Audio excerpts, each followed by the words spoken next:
27 ዓመቱን እንተውና በዚህ 8 ዓመት ራሱ በሚሊዮን የሚቆጠር አማራ ተጨፍጭፏል። በሚሊዮን የሚቆጠር አማራ ተፈናቅሏል። በአማራ ህዝብ ላይ ጄኖሳይድ እየተፈጸመ ነው።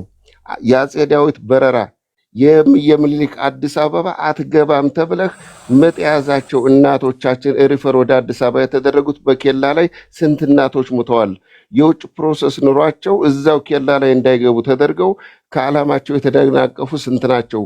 በአርባ ጉጉ፣ በበደኖ፣ በጨለንቆ በዚህ በሐረር ዙሪያ ላይ በአማራ ህዝብ ላይ የተፈጸመውን ጄኖሳይድ እሱን ካላወቅከው እንንገርህ። በወለጋ ላይ የተደረገውን ጄኖሳይድ እንንገርህ። በዚህ በጉራዩ አዲስ አበባ መግቢያ ላይ አዲስ አበባ ከተማዋ ላይ 500 ሺህ አማራን ቤት አፈርሰው በ24 ሰዓት ውስጥ ከህገወጥ ድሃ ህጋዊ ድሃ አደረግናቸው ብለው በሚኒስቴር ደረጃ የተሳለቁብን አልሰማህም እንዴ?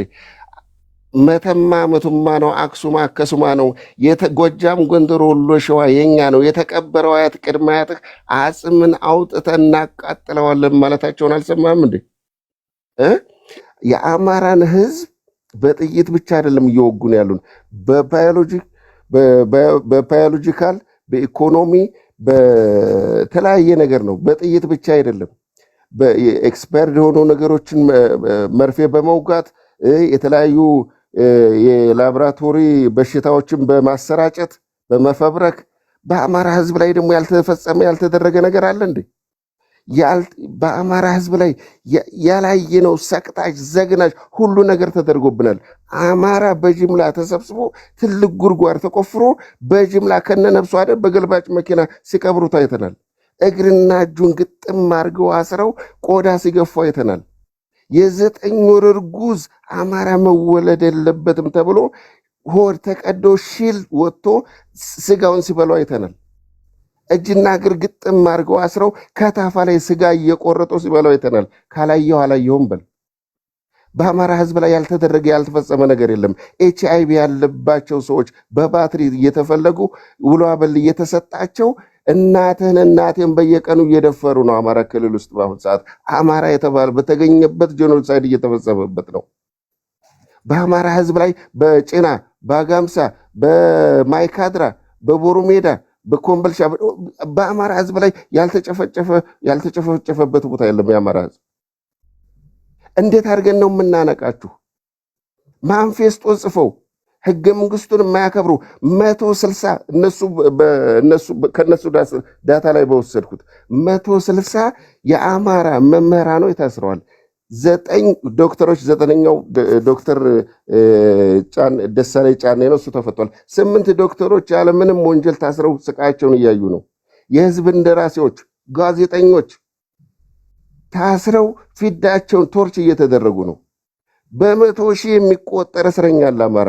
ኦል ኦሮሚያ ክልል ተብሎ በታጠረው ውስጥ በየእስር ቤቱ የታጨቀው አማራ ነው። አንተ እናትህን እና የአባትህን ቤት ንብረት ለማስወደም እናትህን ለማስደፈር እንዴት ትመራለህ? እንዴት ነው የምትነቃው? ማንፌስቷቸው ምን እንደሚል ታውቀዋለህ? የኦሮሞ ማንፌስቶን ታውቀዋለህ? አንብበዋል? ህገ መንግስቱን ታውቀዋለህ? ምን እንደሚል አንብበዋል? ስለ አማራ መጨቆን፣ ስለ አማራ መገደል፣ ስለ አማራ መፈናቀል ይነግሯል። ስለ ትግሬ ህገ መንግስቱን እኮ የጻፉት እነሱ ናቸው። በተለይ አንቀጽ 8ን ዘርጥጦ የጣላቸው እነሱ ራሳቸው ነው። እዚህ ተገደልኩ ያለውን ተጨቆንኩ ያለውን አብይ አህመድ እኮ ወለጋ ሄዶ የዛሬ 2 ዓመት ይሄ ስልጣን የኛ ነው ለ200 ዓመት ያሰቃየንም ቡድን አሳፍረን አዋርደን አንገት አስደፍተነዋል፣ የኛ ስልጣን ነው ጠብቁት ብሏል። የዛሬ 2 ወር 3 ወር ደግሞ እዛው ወለጋ ላይ ሄዶ ሰመኖች ቢላዋ ስለው እየመጡላችሁ ነው ስልጣናችን ሊቀሙ እንዳርዳችሁ። የዛን ጊዜ እኮ የኛ ነው ያለ እኮ አስጨርሰኝ። ዓመት አላወራም አስጨርሰኝ። 7 ዓመት አላወራም።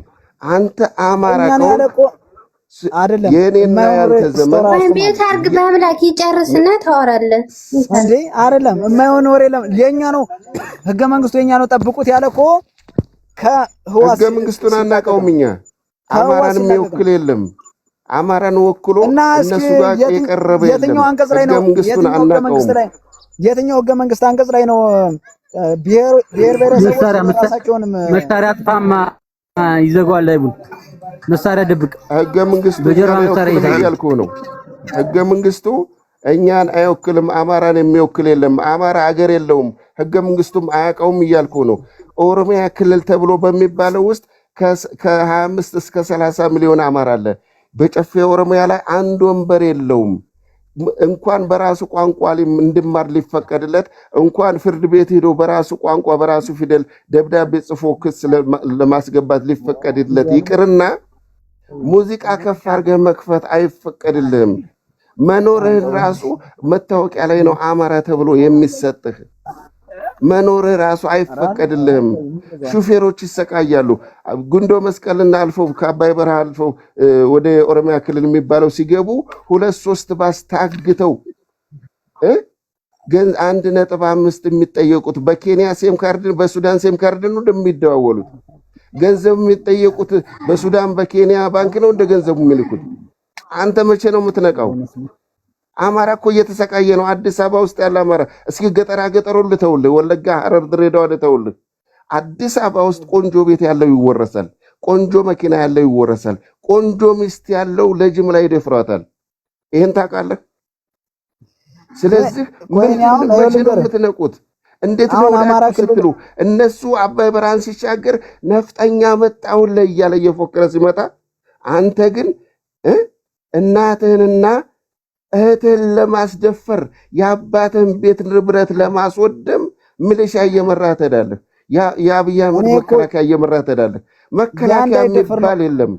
አዳምጥ፣ ዓመት አላወራም። አዳምጥ። ይኸውልህ 1966 ዓመተ ምህረት ወዲህ መከላከያ የሚባል የለም። ካለ ደግሞ በሽፍታ የሚዘወር በመንግስቱ ኃይለማርያም ጊዜ 83 የአማራ የጦር መኮንኖቹን አሰልፎ የገደለ የረሸነ ቀይ ሽብር ነጭ ሽብር እያለ የአማራን ወጣት ሲገል ለሚገልበት ጥይት ራሱ ከእናቶቻችን በዛን ጊዜ ከነበሩ ከእናቶቻችን ከአባቶቻችን የጥይት ገንዘብ ሲጠይቅ የነበረ መለስ ዜናዊም አብይ አህመድም ዳግማዊ መንግስቱ ኃይለማርያም አብይ አህመድም የመንግስቱ ኃይለማርያም ሌጋሲ ነው እያካሄደ ያለው። እስኪ አንድ የኦሮሞ ህዝብ ህዝባችን ነው፣ ችግር የለም እንደ ህዝብ።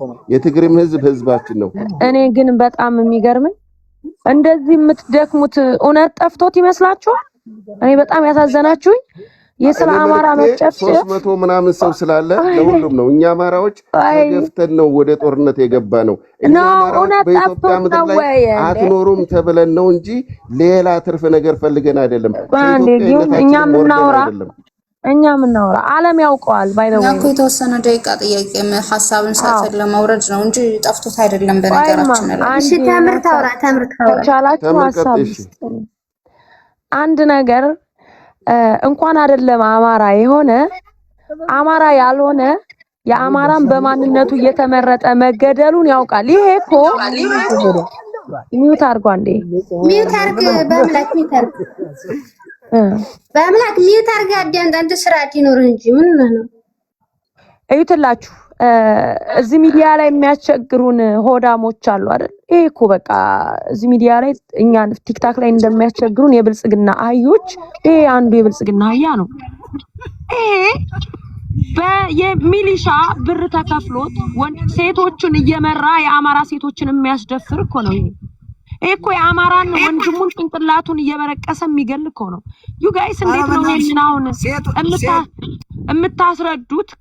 የአማራ ሴቶችን ከሚደፍሩት የአማራነቶችን ገንዘብ መቀነት ከሚፈቱት የአብይ አህመድን ሰራዊት አማራ መጣንልህ እያለ አማራ መጣንልህ ሲል እኮ እሱንም ጭምር እኮ ነው ይሄን እያለው የሚመጣውን ወታደር ተቀብሎ የአማራ እናቶችና የአማራ ህዝብን የሚያስጨፈጭፍ እኮ ነው።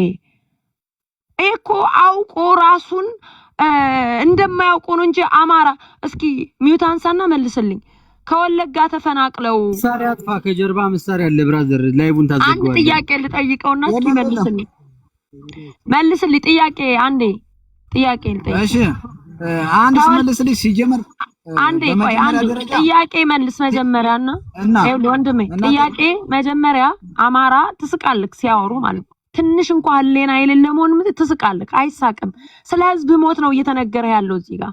አይደለ እኔ መስለው በመጀመሪያ ሴት ሲደፍሩ ምን ሲሉ ነው እኛ መከላከያ ሴት አይደፍሩ አብሬ አዳምጥ እኔ አምብሬ አንዴ ቆይ አንተ አዳምጥ መጀመሪያ ታወራለህ ጥያቄ አልጠየቅኩም ልጠይቅህ ነው መጀመሪያ እኔ አብሬ ያለው አይደለ ግዳጁ ልጠይቅህ አይመልስም እኮ እሱ በነገራችን ወለጋ ላይ ቆይ አንዴ ፕሊስ ወለጋ ላይ የተፈናቀሉት አማራዎች በምንድን ነው ብለህ ታስባለህ? ደብረ ብርሃን ላይ ከ8000 በላይ ወላጅ አልባ ህፃናት አሉ።